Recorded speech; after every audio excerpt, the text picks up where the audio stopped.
কোন ব্যবস্থা কে দিয়েছেন? যে আল্লাহ দিয়েছেন সেই আল্লাহ কি মাধ্যম বলে দেননি কি করতে হবে? যদি সেই ইসলাম বাদ দিয়ে আজকে যদি আমরা অন্য কোনো মতাদর্শ খুঁজি, তা যারা তো পরিশ্রম করছি আমরা, তাদের এটা কি আল্লাহর কাছে গৃহীত হবে কিনা? কিছু কিছু ফতুয়া আমরা অনেক সময় শায়েখ মাশায়েখদের কাছে নিতে চাই।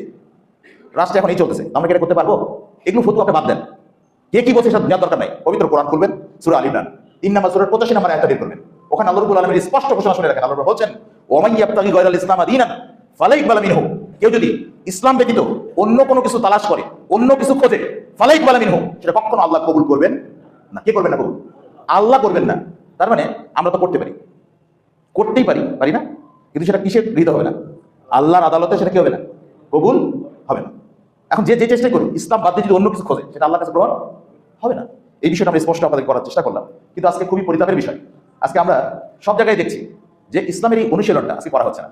আমরা শুরুতেই দায়িত্বহীন হয়ে বলতে চাই, আজকে যে বা যারা আমাদেরকে এই সমস্ত বিভিন্ন প্রলোভন দেখাচ্ছেন, তাদের উদ্দেশ্যে আজকে আমাদের খুতবার আলোচ্য এই অংশ থেকে আমরা এটা দায়িত্বহীন ঘোষণা দিয়ে দিতে চাই, এইটা যে আমরা আপনাদের কাছ থেকে, যারা ইসলামী আন্দোলনের বা ইসলামী রাজনীতি করেন, তাদের কাছে আমাদের স্পষ্ট বক্তব্য যে আপনাদের কাছ থেকে আমরা কালভার্ট নির্মাণ, হাসপাতাল নির্মাণ, স্কুল কলেজ নির্মাণ, এই সমস্ত উন্নয়নের কথা শুনতে চাই না। আপনাদের একটাই কথা শুনতে চাই, সেটা হচ্ছে আপনারা পার্লামেন্টে যাবেন, ওখানে পবিত্র কোরআন এবং সহিহ হাদিসের যে বাস্তবায়ন, এটা আপনারা করবেন। এটা তো চাই। স্কুল কলেজ কালভার্ট এটা তো আমাদের মূল উদ্দেশ্য নয়। মূল উদ্দেশ্য কি? কোরআনের বাস্তবায়ন, কোরআনের যে বিধিবিধানগুলো তার বাস্তবায়ন, এটা আমরা দেখতে চাই। আল্লাহ রাব্বুল আলামিন আমাদের সবাইকে বিষয়টা বোঝার তৌফিক দান করুক। আমিন রাব্বুল আলামিন।